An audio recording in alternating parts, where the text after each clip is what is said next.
And we're live. Hello, everybody. Hi, Facebook. Hello, YouTube. Today, I have a very, very special guest on my show. Welcome to that Cuban Girl Show. And today, I will be talking to director, writer, producer Roger Frazier. How are you? Welcome to my platform. Thank you very much. I'm doing great. Thank you. I'm doing fantastic. I appreciate your invitation, and I'm happy to be here. I appreciate you being on my platform and accepting and being my guest. I love that I get to have this conversation with you because, as an actress and model and host, I get to talk to a lot of people that are also actors, Right. but it's not very often that I get to sit down with a director, and I am dying to talk to you and dive a little bit more, pick your brain a little bit from a director producer's perspective of, the industry and just habits or rituals or just life in general. Right. So I would like to get this conversation started by asking you a little bit more about your background and where you're from and who is Frazier. Okay, well, it's a good, interesting question. And I appreciate it. Thanks for inviting me. Um, well, I'm was born in Washington D.C.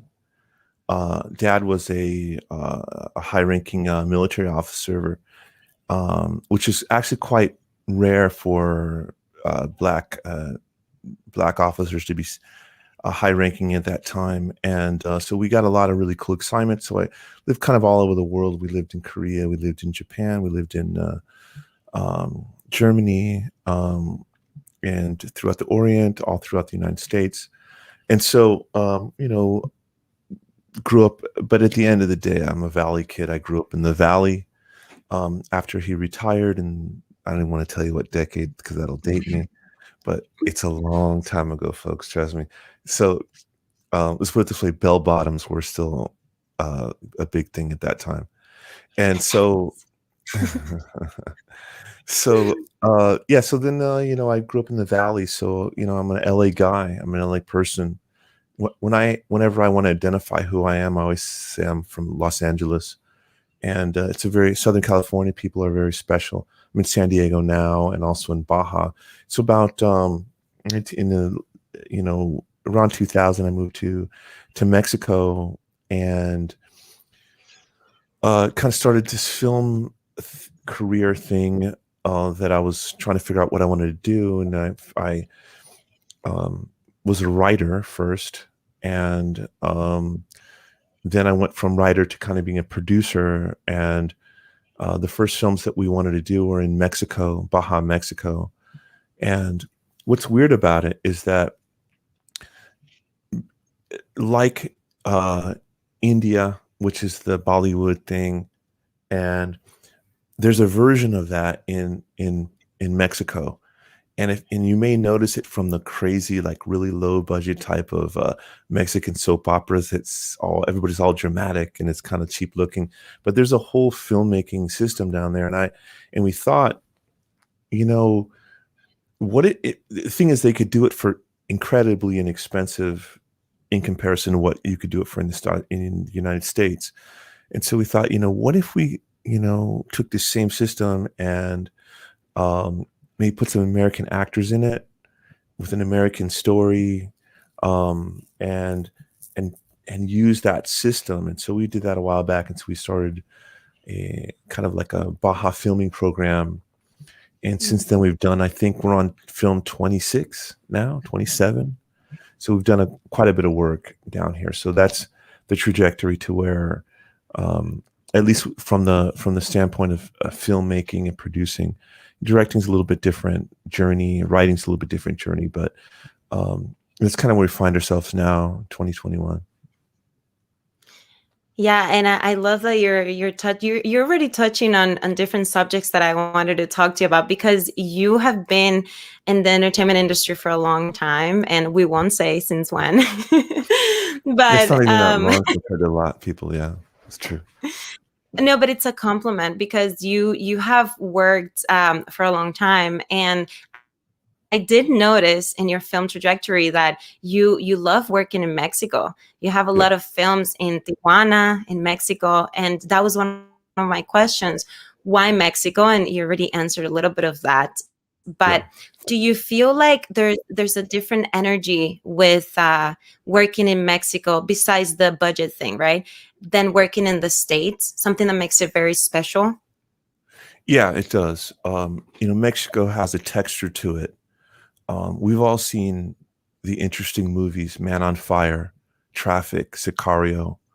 They have a very interesting kind of aesthetic to Mexico. It's about what would be considered second world. All European countries, United States are considered first world, and then of course there's a third world, which is much more rustic, poverty based Mhm. type of scenarios. Mexico's right in the middle somewhere, but it has a beautiful aesthetic. It's warm, bright people, interesting characters everywhere. And at the end of the day, um, it's where I live. So, I live in Mexico, and I have lived in Mexico a long time. So, Mexico is a special place to film. There's been some of our favorite movies in Mexico, or parts of it, and Mexico has this kind of thing where, um, it's an escape. There's a very, from going back to old westerns. It's, if you can get to Mexico, you're free. You know, if you can get over the border, you made it, and you can live your life in a certain level of freedom and comfort and safety, even though it's a version of the wild wild west. So we found, we stayed mostly by the border areas, and so the border areas are rougher areas sometimes, but the aesthetic is beautiful. The dirtiness, the sleekness, the colors, the sounds, the smells. I mean, you can't smell things from a film, but you know what I'm saying. It's like it's got a lot of culture that comes from border towns in Mexico for sure. I grew up in Cuba, so I know exactly what you mean when you talk Yeah, about Cuba. the smells, and it's just different. When you go to a Latin country, people don't can really understand it. But I remember when I was growing up in Cuba, my grandma would send me things from here. The first thing, I would open up a letter, and the smell was just different, Yeah, you know. And yeah. It's very true. Latin cultures have a brilliance to them, a shine to um, the aesthetic, and to the way that people live. It's from the people. It's from inside the people. It's the food. It's the culture. It's everything. And so, if you can capture that in a film or in series or whatever you're doing, it's kind of a special thing. And so we're happy to. And there's always the ugly parts of it too. A little bit danger parts, the the the mysterious parts, the lack of, let's say, civil infrastructure, so you're not as safe, sometimes. But that all is very interesting when you are making a film. And when you take the fear part of it out of it, right? When you just focus on the people, and like you said, the structure, and the beauty of it, it's a different feel. Is that what when you're making a film, whether you're producing or directing, what is the first thing that you consider when it comes to location? Well, the first thing is going to be what the script calls for. So, let's say the script calls for a mansion or a strip club or a seedy hotel room. We have a lot of those. So we figure out which one is best for the aesthetic. We try to concentrate on the aesthetic, but at the end of the day, also, you're also dealing with things like, logistics. Is it going to be a good location to shoot at, where you can have the crew there? Do you have to build a base camp there? Things of Mm. that sort. So there's a lot of things that are taken into consideration. But if you're lucky, and if you have the resource that you like, then, or that you need, then you can concentrate on what's best for the part, for the role, what's best for the film aesthetically. And then, secondary are the kind of logistical elements that you have to consider as well. Yeah, definitely. For all of you guys who are just tuning in, welcome to that Cuban Girl Show. Somebody said good day. Hello, free flow style. Good day. We are talking to director, writer, producer Roger Frazier. He has you produced Line, right? The Line, Or yeah. did you direct? You produced it. No, I produced and wrote that film. That was our film. It was our first film we did in Mexico. Yes. It's a very complex piece and very complex shoot. And it was the first one that we did, and so obviously there was an enormous learning curve with it.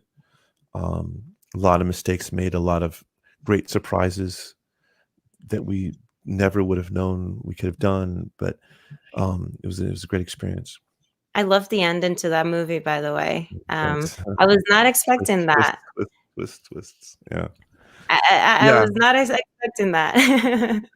Yeah. Um, Yeah. no, go ahead. Sorry. Oh, no, I'm just saying that, I love twists in films.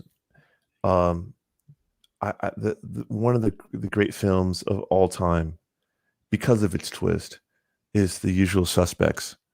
At the very end, when you Mhm. understand, what happened, I can't do any spoilers here, but I love twists in films because it's something that you're drawn into the characters, and then you just are going to accept the way that it's going to end, and all of a sudden it does this weird twist, and you're like, oh man, So I love that stuff. So I'm a big fan of it. So when you're working in films like that, The Line or Across the Line, which is the sequel, correct? Or No, it's not Larceny, really. It's not a sequel, no, but that's no? okay. It was sold as a sequel. This is the way Ah.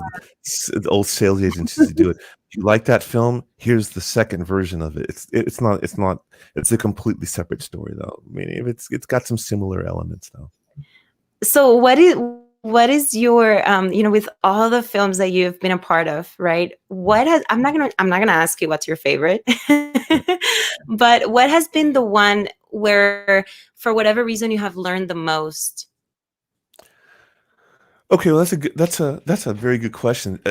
There's different types of learning that you're going to get from from the filmmaker process and also from life. Um, the first film was a huge learning experience. I think that the first film learning experience is more of a humbling experience where you learn what you don't know. You learn that you don't know all this different stuff, and all these people do. And you have to learn who you can kind of trust or not trust. Um, and then in the end, the biggest lesson from that is that um, the fact that you do a film and you release it and it has a premiere and a couple things and you go on some red carpets doesn't mean that that's going to be your career trajectory. You can get Mm. knocked all the way back down to zero from that. And that's a beautiful lesson to learn for all people in creative industries, to know that you keep your creative juices flowing, which is the most important thing. You have to figure out what the next thing is. There's going to be no like conveyor belt that's going to take you to success. You got to keep yourself on point all the time. Then I'd say that um, I learned a lot.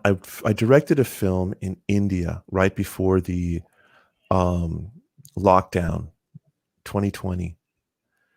And that was a great experience. It was the first film that we did not produce. It's produced by a group out there. And what I learned there was the importance. And I mean, they built this huge set for me, and it was beautiful, and it was an amazing experience. Had a great cast, and my lead actor, this guy by the name of Paul Sadu, who also has an amazing filmmaking journey of his own and acting, and he's an amazing subject to have. I've never had an aesthetic subject like him before, but he's someone that I've also been through an arc with, and I learned a lot there as just a director, no producing, no nothing. Just learn to just sit there and worry about how the aesthetic's going to look and things like that. And then, of course, I've had a film, I'm not going to name the film, but we had some bad experiences where, the actors didn't want to be directed, bullies, bad executive producers with, things like that. And so you learn a lot from that too. So you learn a lot from a lot of different areas of film, not just the good stuff. So Mhm. I kind of take the good with the bad and feel very happy and lucky that I've been able to have that kind of gamut of learning throughout this journey. Yeah, and I love that you mentioned that because people often think that being an actor, director, producer, it's all the glam, right? It's all the red Yeah. carpets. And we hear people talk about this all the time, that there's a lot of work. There's also bad experiences that go with it. There's long hours. And, people with such a great trajectory like yourself, people may look at you and think, oh my God, his life is so easy. His job is so easy. But, from an actress perspective, being on set is hard. What you guys do is so hard, and it's good to share that with people so they understand the work that goes behind making a film. Right. One of the things that I really admire about actors is that, there's so much rejection that you're going to get. And it's just part of the way things work. And I really admire, when you guys as actors, get this role and you read it and it's perfect for you. It's perfect for you. You were made for the role, and you just never hear back, you know. Mhm. And and you just got to place that somewhere in your soul and just say, okay, that's what it was meant to be, and keep moving forward. There's a dignity to that I admire. And there are no actors that don't go through that. No matter how big, no matter how everybody has their own journey as an actor. So I admire that the fact that they have to get rejected, you know, uh, you lose a part to someone they know wasn't as good as them, but maybe had some connection to the producers or something like that, and then pick up the pieces and keep moving forward. It's a very dignified position, and it's a great skill to have ultimately. I appreciate you saying that. Thank you. That means a lot. It means a lot. It happens to all of us, that's just Yeah. life, and that's the name of the game, right? Right. I love that you're talking about this also because you said in a recent Q&A Yeah. that you talked about the 1, 2, 3, 4 when it comes to booking a role, right? And I Okay. thought that was really, really interesting that you talked about that. Do you remember what I'm talking about? The Meaning the top 4 roles? Yes, the leads and the money Right, attached, and then the right. other, yeah. Yeah, And I I do. thought it was really interesting because a lot of, and I mean it from a very positive way, where, if we have actors watching, I would just like you to give them a word of, wisdom, or, related to that point that I want to let you explain further. Just so, because sometimes we feel like, oh my gosh, we didn't book this. Why? We're like, exactly what you were talking about. Yeah, well, understand that ultimately we're in a business, movie business. It's not pure art. It is in fact a business, and that means that we're all subject to the laws of supply and demand, which means whatever we involve ourselves in has to have some sort of uh, um, monetary value.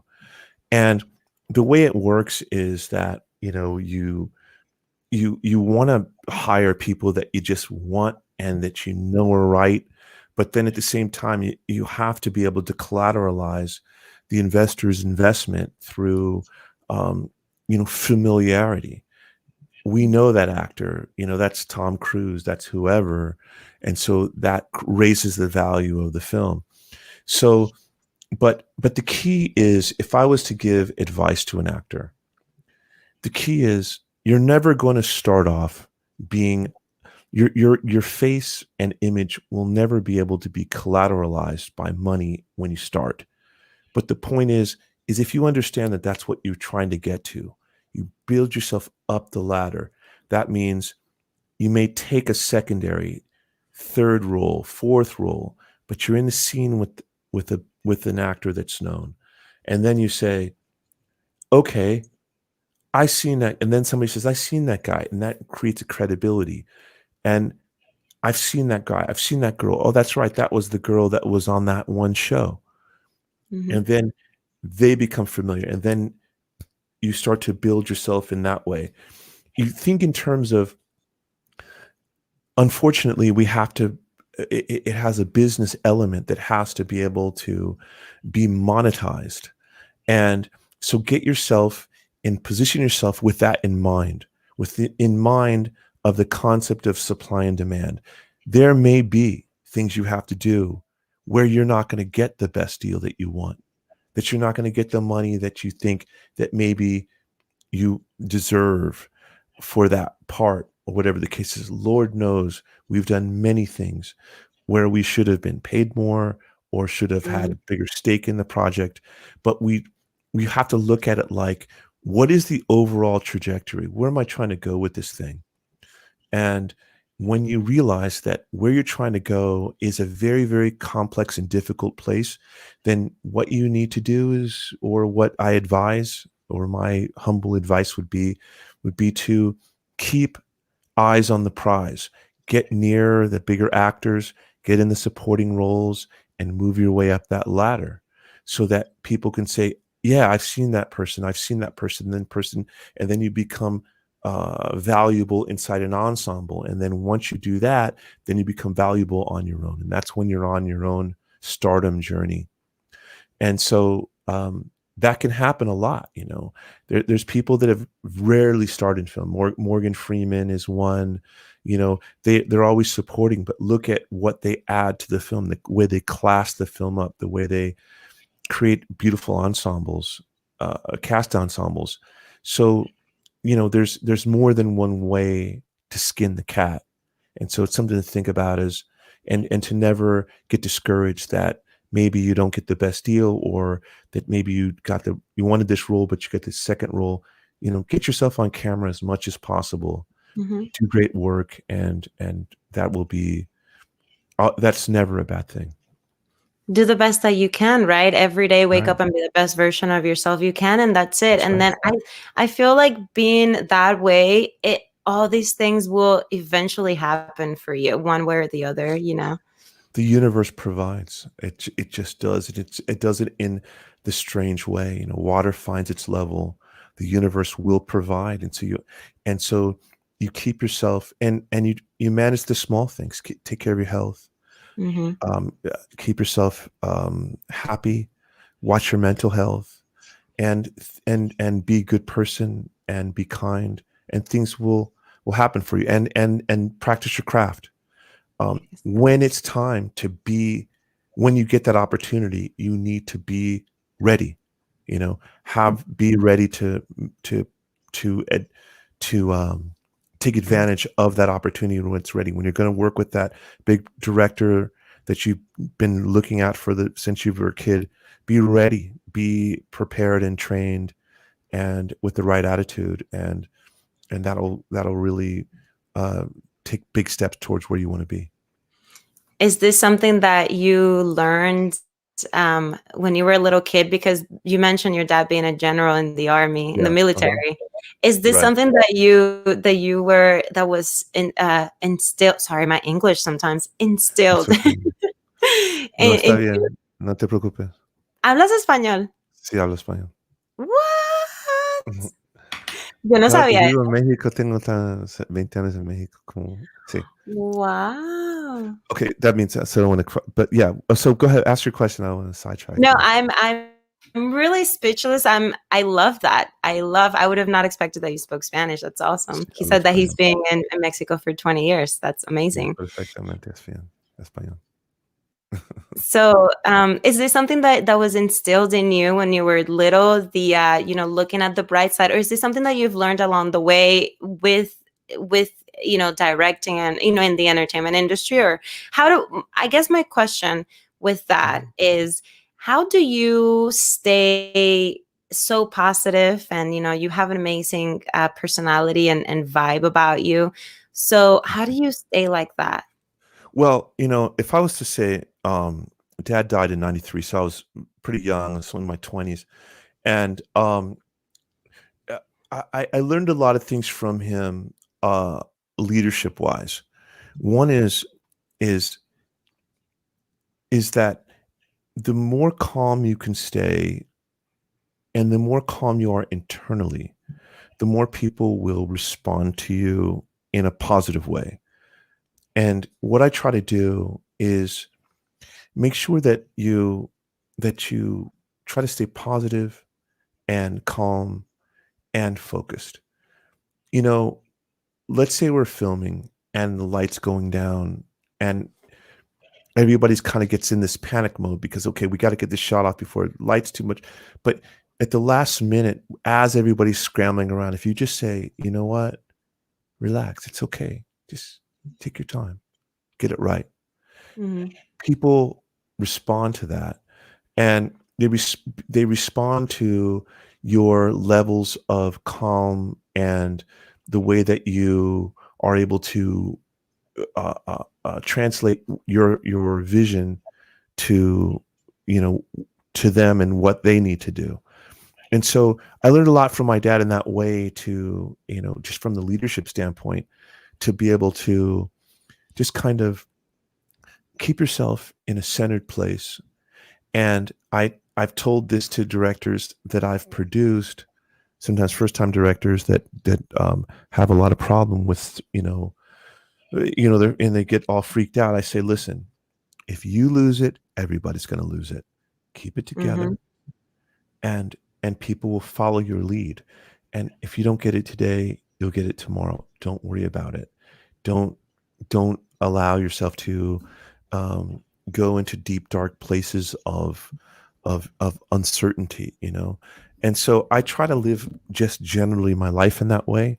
um, and and that translates a lot to the way that I do directing. I try to let people just do their thing and not try to be too heavy-handed about stuff.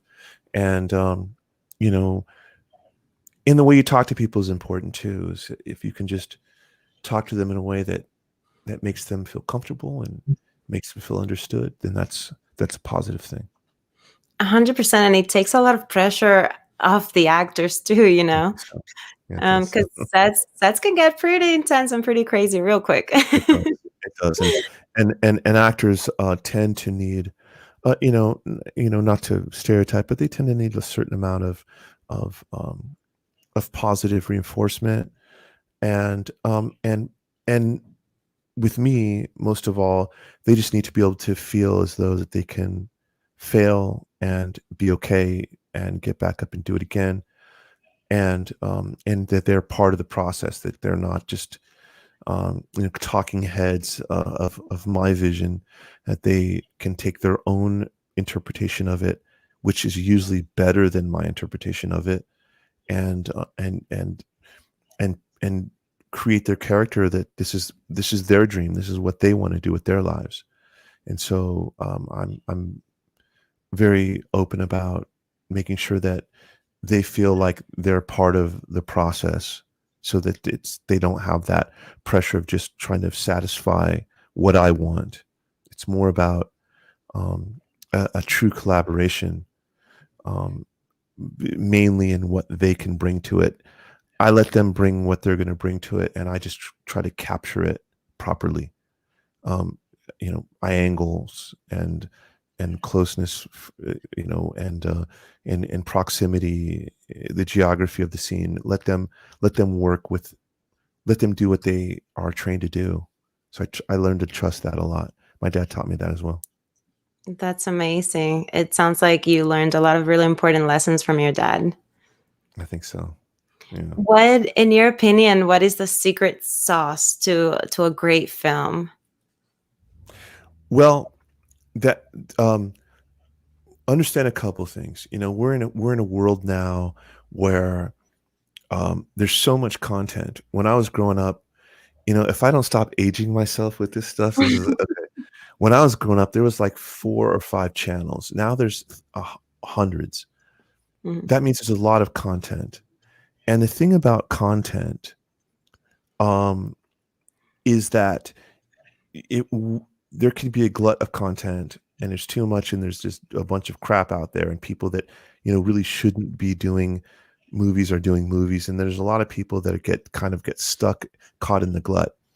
One thing I recognize, though, that is universal is that good performances make a film or a show watchable. It's Mhm. not the plot. It's not the cool action and the sweeping camera movements.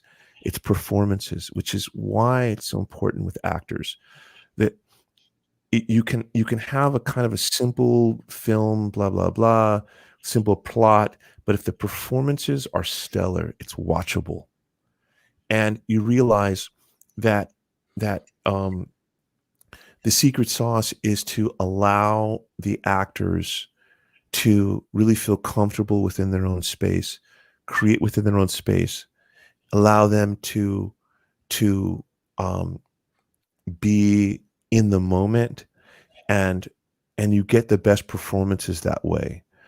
Um, and the more the actors trust the filmmaking team, the better the performances you're going to get. Um, Heavy-handed stuff, I don't like that. I mean, you can't be sitting there editing the film while they're trying to act. Just let them act and figure that you'll figure out some way to get what you need. And I will say this also, in the same vein as what you're saying, you know, um, we do have now 4, 5, 6, 7, 8K cameras, right? And those pick up everything, all the blemishes, and believe me, it can be very interesting, but they also pick up when you don't believe it. Does that make Mhm. sense? In other words, if you don't believe what you're doing, if you don't believe what you're saying, it picks it up. Yeah. And so now, you have to allow the actors to really live inside their own bubble and be in the moment. And so that's really kind of the secret sauce. I wouldn't say that I've created my masterpiece at this point. So I couldn't say that I would have implemented the secret sauce. But I think that as being a fan of films and understanding the masters, Kubrick, Michael Mann, Mm. David Fincher, um, Tarantino, those kind of guys that are able to have a vision, and exactly what that vision is is translated to the screen. There's no, well, we didn't have money for that, or well, the guy only was here for 4 days, so he had to do this all. When Mhm. they can have the vision, and the vision can be realized in the way that they see it, and then the film will then live or die on their vision. But it's not this kind of amalgam, or this kind of uh, hodgepodge of what you could do and what you couldn't do, and what you had time for and what you didn't have time for. I think that ultimately, um, when you can do the film the way that you feel like you need to do the film, deliver it that way, present it to the public that way, then it lives or dies in that space. And then you can figure out whether or not you have that secret sauce, or you have just the mayonnaise. You know what I'm saying? I totally know what you're saying, the mayonnaise. I love that. We have a question that just came in Sure. from Emery Lee. Do you feel Okay. you get a different performances out of an actor from the first take to like a take 20 or 30, like a Kubrick? Kubrick? Kubrick, right. No, Kubrick did a lot of takes, and apparently what he did is a lot of takes to break down the actor's will, which is an interesting concept. Now, granted, he's Stanley Kubrick, 2001: Space Odyssey, Clockwork Orange, The Shining. He is a icon of filmmaking, so he Mhm. can do that. Um, I personally do not do that. I'm very, very light on the actors. I don't want them to do a lot of takes. I want them to do it the way they see the way they want to do it. Maybe make one or two adjustments, and that's it. So the first take is you. Okay, so the way I look at it is the first take and the last take are the best takes always. The first Yeah. take is the organic take where they know that they're going to get another swing at it, so they don't really care. The Mhm. last take, they're tired and have got it really figured out. The in between takes are usually the ones that are a little bit, they get tripped up on the words and all this different stuff. So yes, there is definitely a difference from the first to the last take. I tend to like the last take simply because it's got by that point they've kind of got it down, and we've all kind of decided that we're invested in this performance, so we're going to wait until we get it. So the last one tends to be the one where you say, okay, that's cash money, we got it, let's move on. And then the first one's always kind of interesting too, because you always get a little bit something more. So there is definitely a trajectory between the two for sure. That's a great question. Thank you, Anne-Marie, for It's a great asking that. question. Absolutely. Yeah, I love that. And it's so interesting because doing, self tapes, I find myself like in the first and the last, one Right. of them too. You're totally right. I never really thought about it that way, but it's so true. The first take, you're just like, oh, whatever. I'm just putting it out there, but it's the most organic most of You're the the most time. relaxed, and that should take you in the most relaxed for sure. You have because you know you're going to get more anyway, so you just, oh, I'm going to put it out this way. But then a lot of times it still frames what you do in the future. It creates the framework for how that particular scene will play out. Because it didn't exist before the first take, so now it exists. It's part of the universe now. So it exists. So now what you do in the last take, it's a version of the first take, one way or the other. So that's why the first take is always so interesting, also, because it's 100 created from nothing. Yeah, 100%. Shout out to Danny Arroyo who introduced us. Hey, so We Danny, wouldn't Danny, be Danny. here. We wouldn't be here without our lovely friend Danny. And he Yeah, says, he's great. "Do it." He's so great. For those of you guys who don't know, we were co-stars on the same show, Sangre Negra. And Right, even though right. we haven't the pleasure of acting together, but we're great friends. He Cool. says, two extremely talented people sharing great knowledge and wisdom. Amazing, amazing young man. Had a great Yes. time with him. He went through hell and back with us down there, and he's super prepared. He's a model actor. Really, ultimately, he's very prepared, very dedicated, Mhm. and follows direction. Many times he'd bring things to me, and I would say nope, and he knows he's looking at me now. He's laughing. He's thinking, bring it down, and he would bring it down, and he could bring it, and so he could be this person. Then he hit the hit the say action, and he'd have this incredibly nuanced performance. So he's one of those great actors that really gets it, and any director would be lucky to work with him like I was. He's amazing. I told him he's one of my favorite characters from our show. He already knows this. Thanks for the tequila, Danny. I just finished it. You guys just shot a movie together, Day We did. Labor. Day Leveler down in Bauhaus, really great. It's a fantastic piece. Anything you want to share about that film? Well, it's kind of it's a film about Danny's character, who's the lead.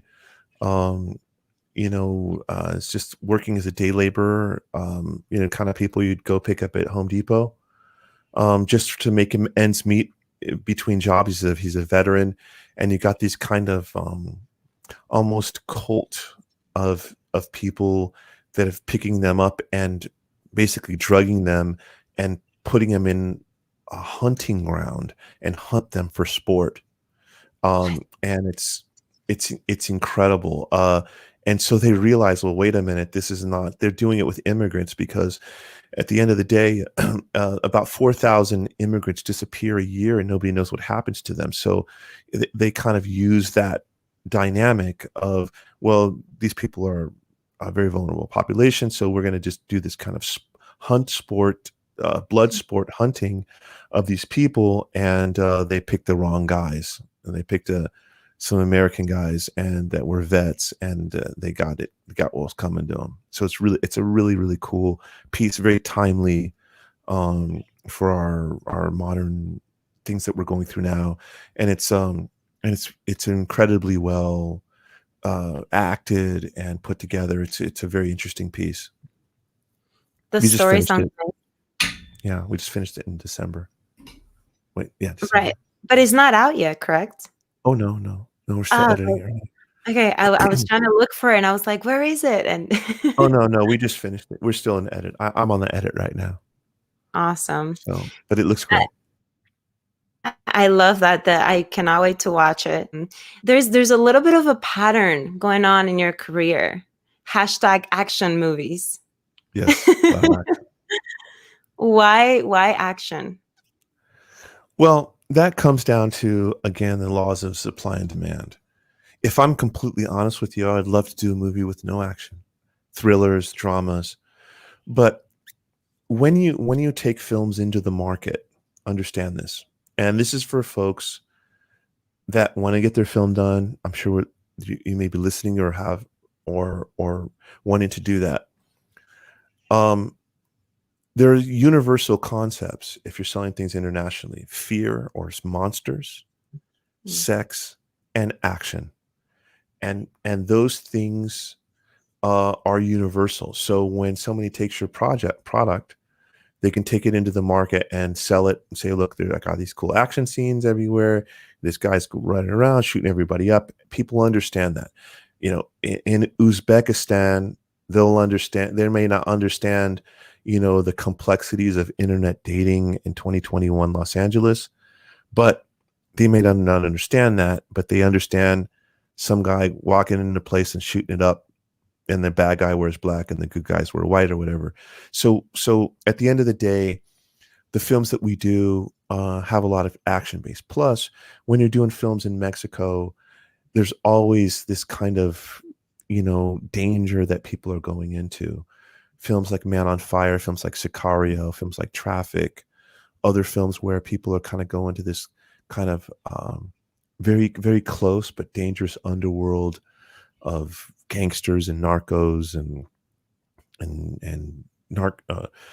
drug cartels and things like that. So it's very hard to have a story like that without somebody getting shot up. There's going to be in your script the character of Thug 1, Thug 2, Thug 3, Big Guy 2, Big Guy 3, and those guys usually have a bad ending. So that's action for you.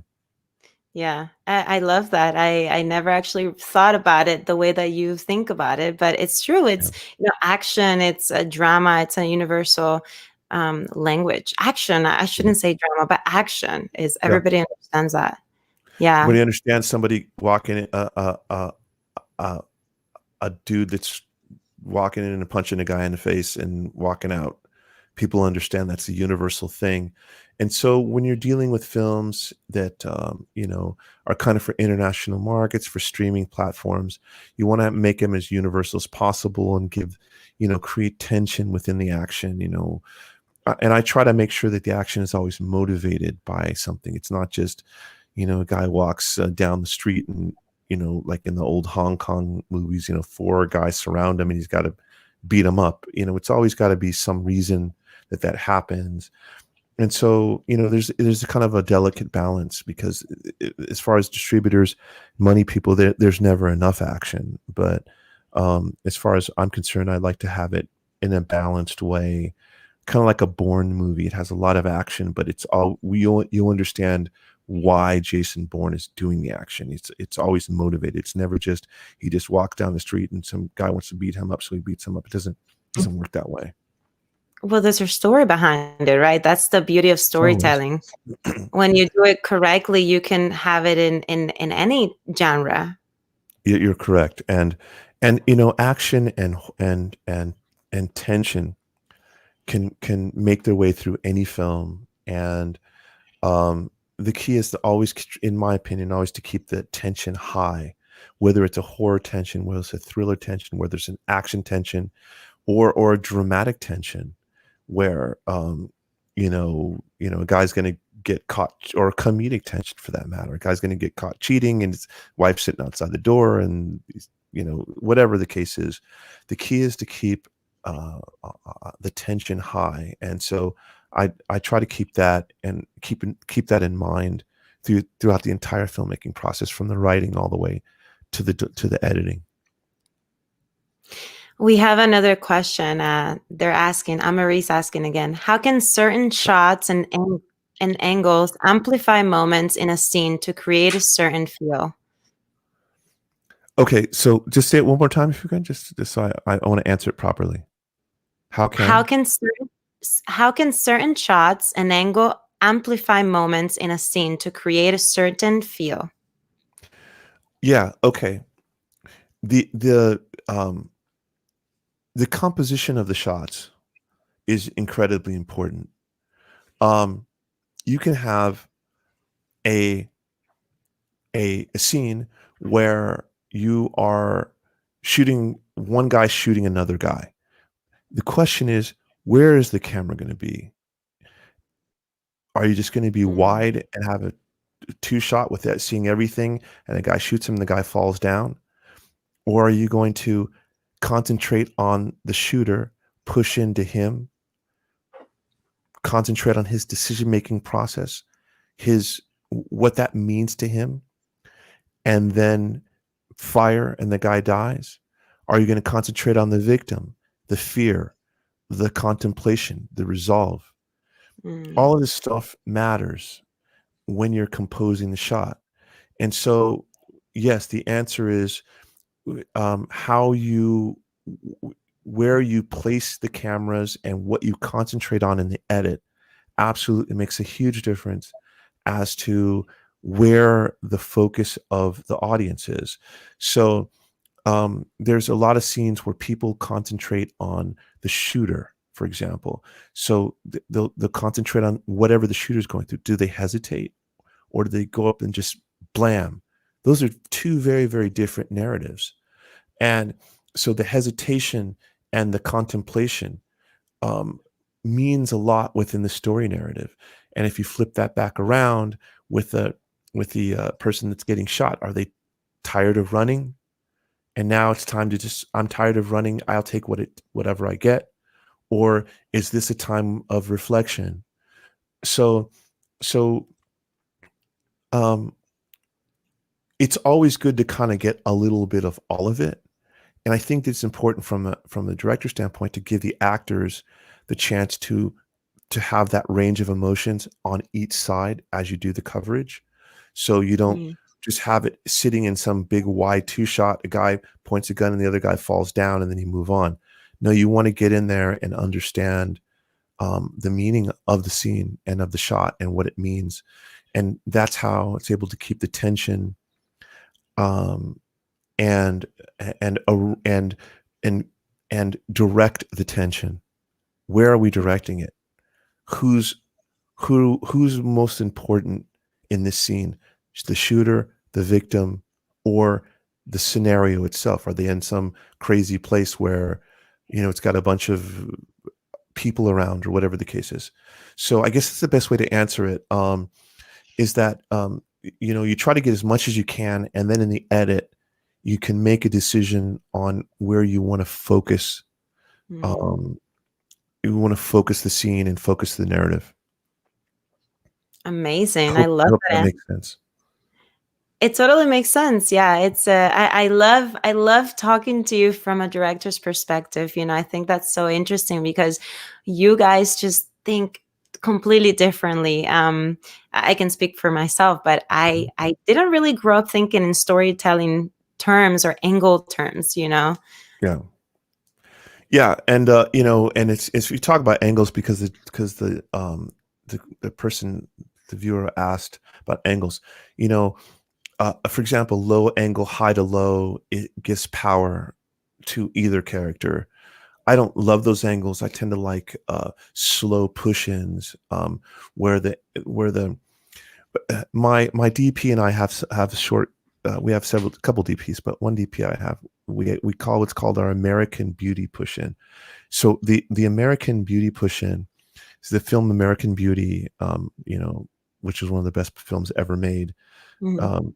And the thing about it is the sorry about that, the frame is moving so slow that you have to look at the corner. You don't quite know if the camera's moving or if you're emotionally becoming closer to the characters.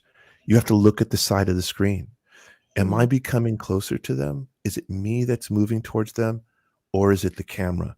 And Mhm. I like that idea because I like that concept because and if you watch certain things that have incredible, beautiful aesthetic, in my opinion, the best aesthetic film right now or show is that I've ever seen personally, um, is Handmaid's Tale.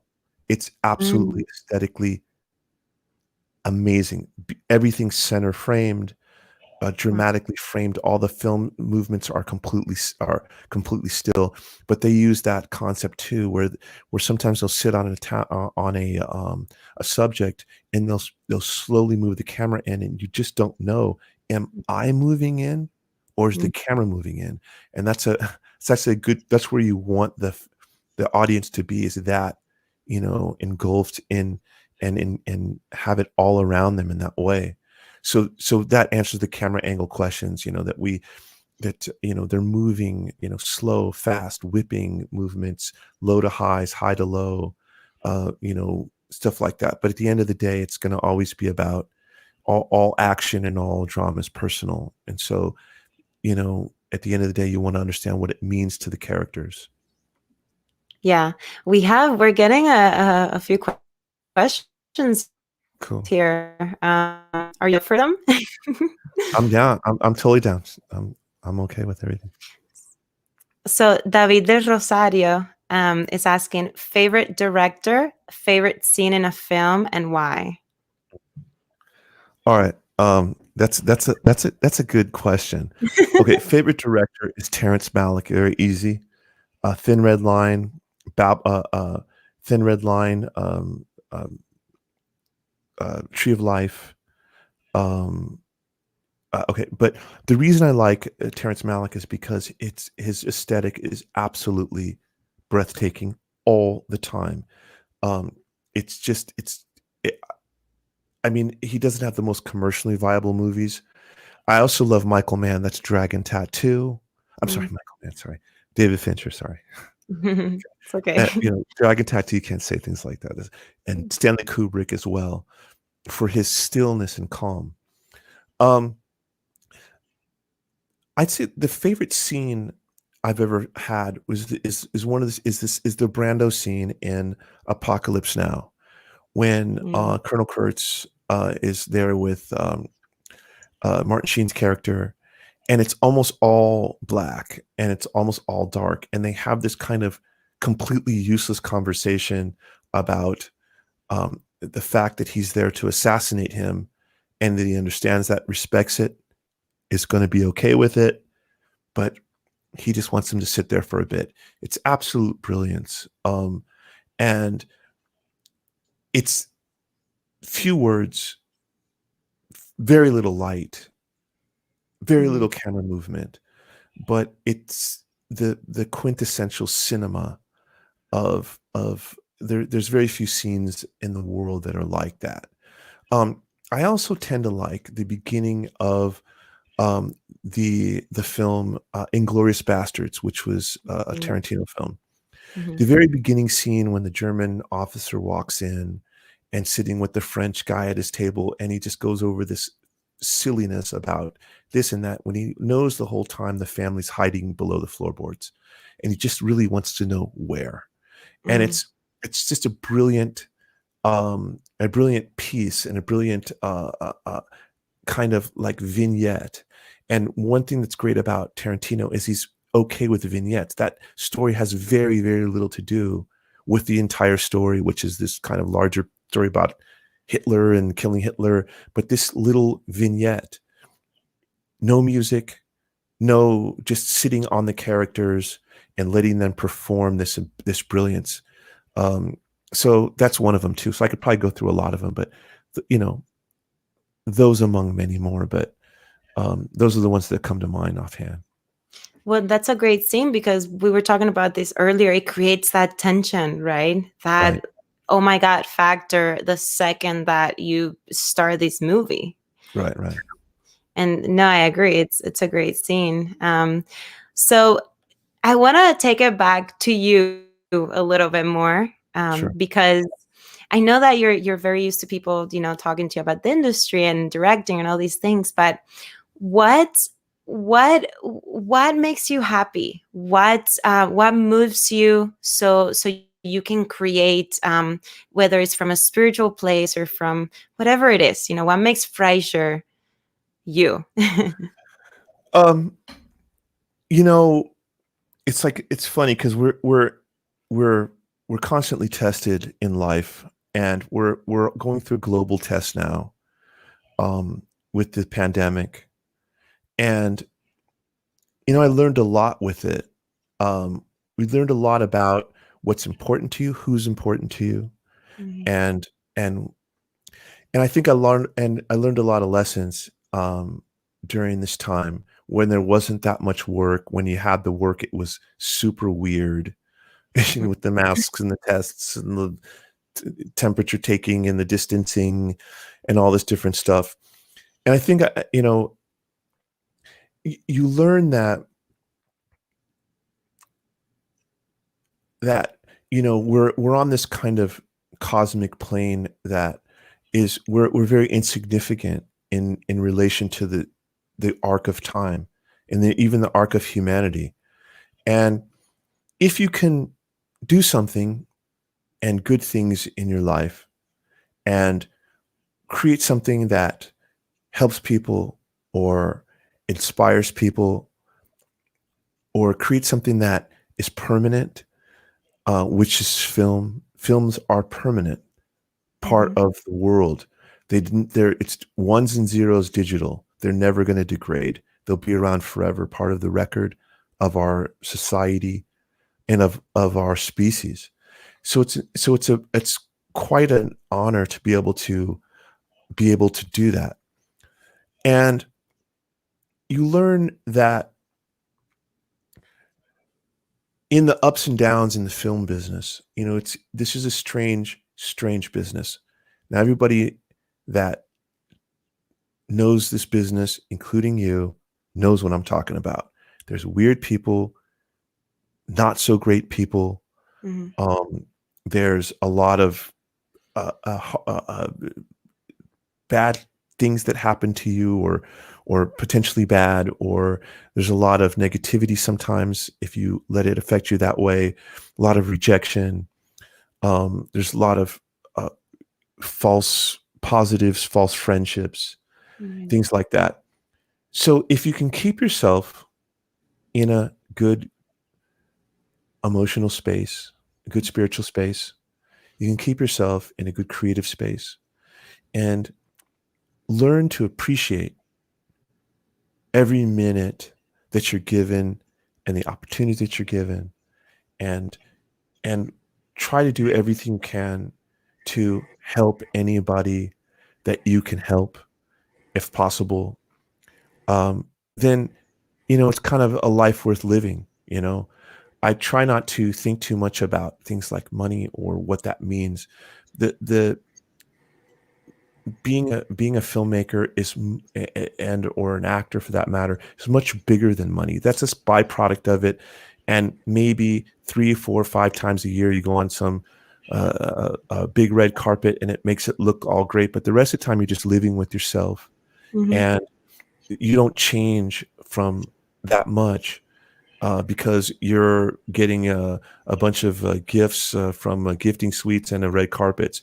You're still yourself, and Mhm. so the key is to be able to live with yourself and feel comfortable that the journey that you're taking has some sort of existential goodness in it that's beyond yourself. And so I look at it like what I do creates work for people, It allows people to live their dreams. It allows people to have a piece of their own, or to create a piece of their own creativity that means something to them in their own legacy. And so when you look at kind of the combination of all those things, then you can just kind of feel decent about your life and about what you're doing on a day-to-day basis. And try to kind of keep it, keep things focused and keep things in and moving in a trajectory that you feel that you can make some sort of difference in the world and in the universe. I know it's kind of maybe psychobabble-ish, but it's not that easy to keep the faith in this business, as you know. It's Yeah. not that easy. A lot of things happen. People turn their backs on you. You get rejection. You get years of rejection. So if you can pull it out of it being about getting one thing or the other and be more about how you feel about your life and how you feel about what you're able to do and how you're able to affect yourself and other people, and how you're able to make a positive impact on people in the world, then you can do that without the massive success that, let's say, Tom Cruise has. There's many different ways to skin that cat, and if you look at it that way, then the spectrum broadens for your own happiness and your own clarity as you're moving forward. You know what I'm saying? Yeah, I know what you're saying. Yeah. 50 years from now, what do you want your legacy? What do you want to be remembered as? Um, well, I think that I want to create a body of work that I can be proud of. Um, I think that's a very difficult thing, because you are you're in commerce. We're Mm. immersed in the commercial elements of the film business, and you can't just make what you want. You've got to make what Mm. it sells and things like that. And so what you want to do is you want to be able to create a body of work. This is on the professional side.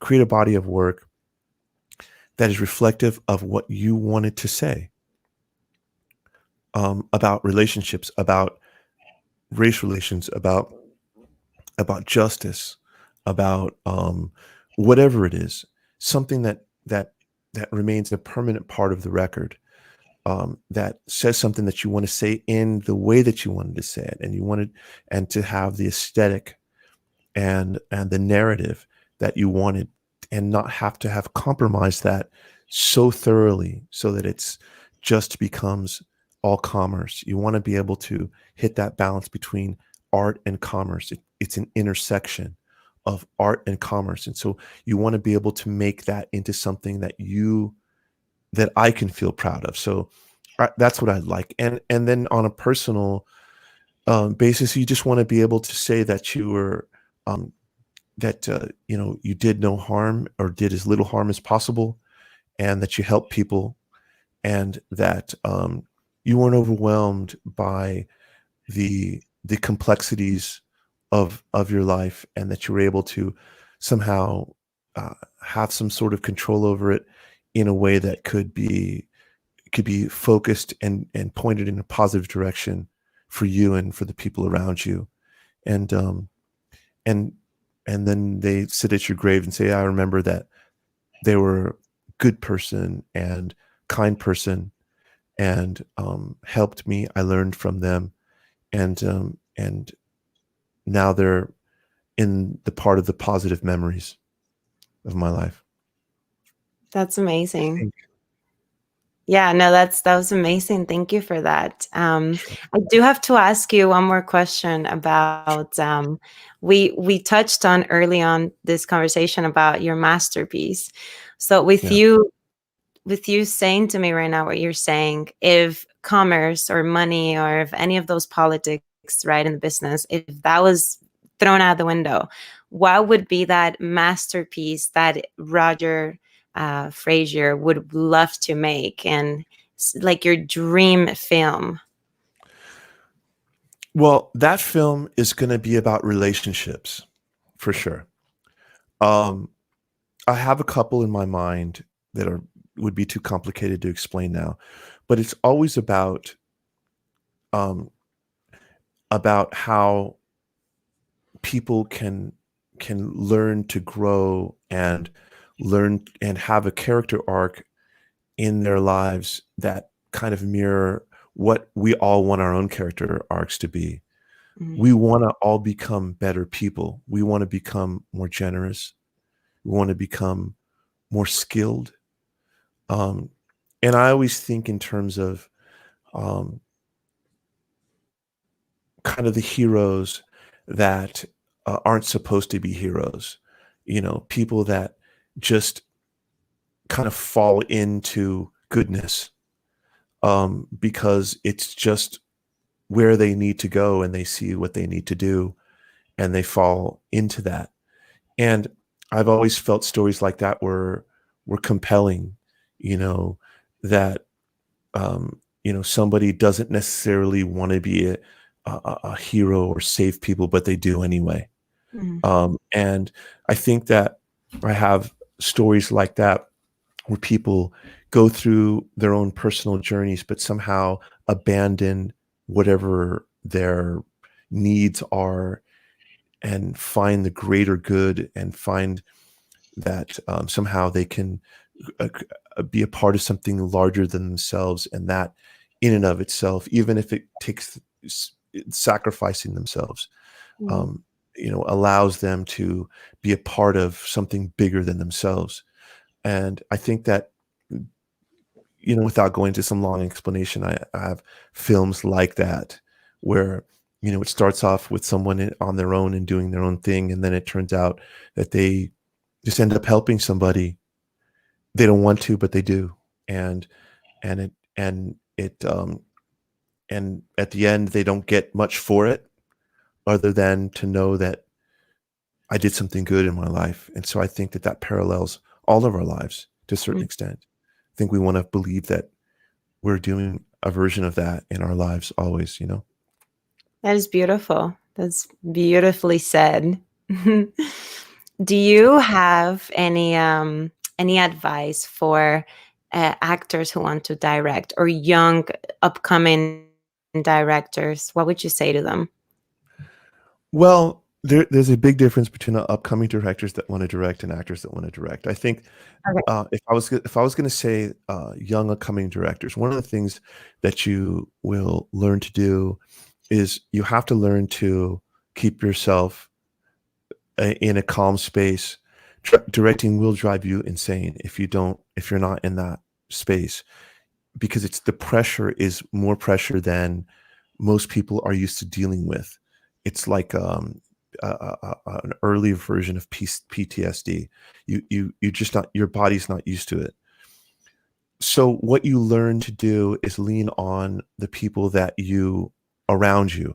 You don't need to tell your photographer, your DP, director of photography, exactly what to do. He knows what to do. Just tell him basically what it is that you want. You don't have to over control everything. That would be the advice that I would give. Let the people work. Don't be over controlling, and be inspirational to them in that, letting them know that you like what they're doing, that you're happy with what they're doing, and that you trust them, and you'll get the best out of them that way.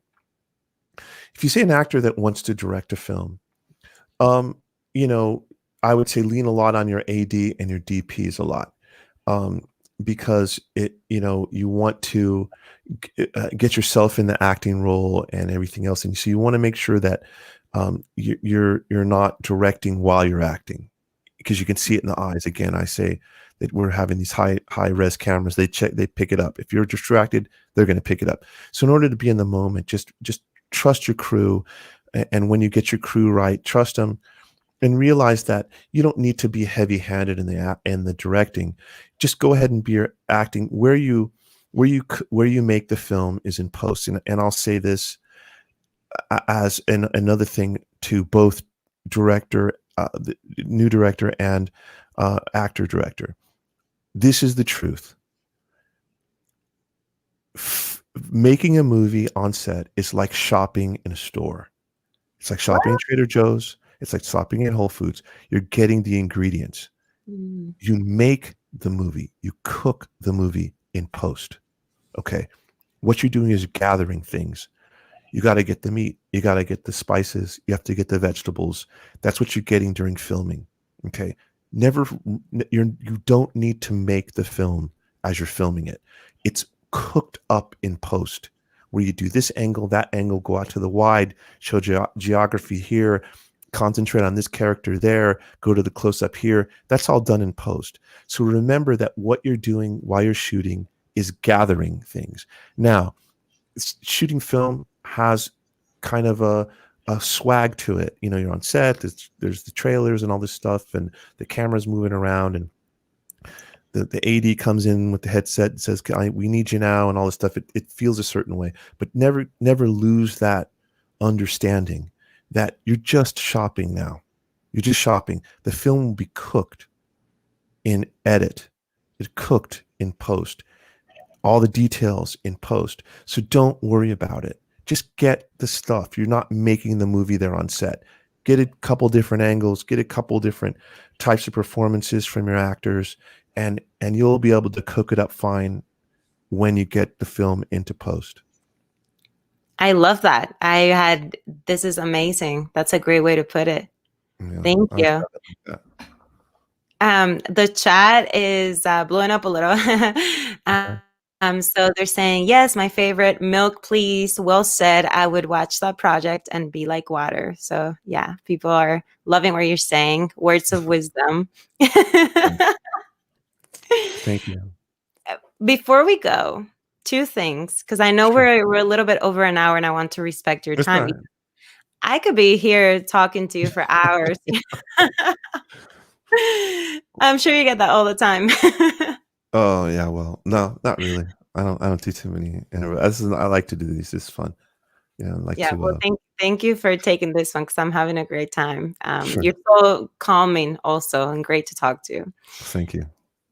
So I do want to ask you two things, okay? Número uno, en español. Okay. ¿Te gustaría hacer una película en Cuba? I'd love to. She asked if I'd like to do a movie in Cuba, and I'd love to. In fact, we were considering that. And Cuba, Cuba, as you know, as a post-communist state, has a lot of bureaucratic things, big government. So it's kind of with a lot of permits and stuff. But I think we would be able to film it. Film there, fantastic. I've been to Cuba several times, and Wait, I used to live in Cancun. Yeah, I used to live in you Cancun. have? Oh yeah, several times to go to Havana all the time. And it's one of the most wonderful places with the most intelligent, wonderful people I've ever met. And you get this kind of a little bit of kind of Latin third word feel, but it's got this kind of Afro-Latin thing going on. But it's also a very proud people there. Everybody's very educated. And they know they're educated, and there's a proud people, and they're very, very proud of their culture and their island, and they love to say, "Do you like my island? You know, how do you feel about my island?" And they're very proud of where they come from, and their unique journey as a society. And I love it. I'd love to film there. I would love it. I love the aesthetic. I love the combination of the colonial look, which is that beautiful Spanish colonial kind of mixed in with the Afrocentric stuff, and then the water, and then of course the aesthetic of the old cars that were left there in the 50s that they never, until recently were able to really replace. And so it's a beautiful aesthetic and a beautiful people, and I'd love to film there. It's a long version of that answer. I'm better auditioning for that project. You got it, because you got that. You got oye chico, cubano accent cubano. Yes, I do 100%. Supuestamente, supuestamente que sí. Thank Thank you. So what can we expect? Where can we find you, first of all? What can we expect from you coming up? Just tell everybody what your projects are and so they can find you and, you know. Okay, well, we have a lot of stuff coming up. I got a film called Crimson Blues coming up that we're going to film in San Diego and Baja. We do films in Baja, so if you're, anybody ever has an idea to do any kind of films in Mexico, we're the folks. Just come talk to us, and we'll be glad to talk to you about, making whatever you need to make work. We can do anything, from no money to a lot of money. And we just like to work and help people in that way.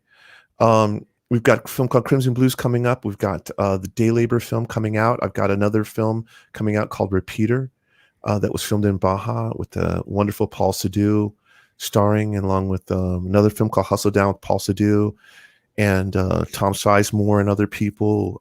And then we did this fantastic film, I'm telling you, called Escape from Blackwater. And it's just this beautiful film about this secret prison in India. We did it on location in India, and it's just absolutely aesthetically gorgeous. And so we just got a lot of things coming up.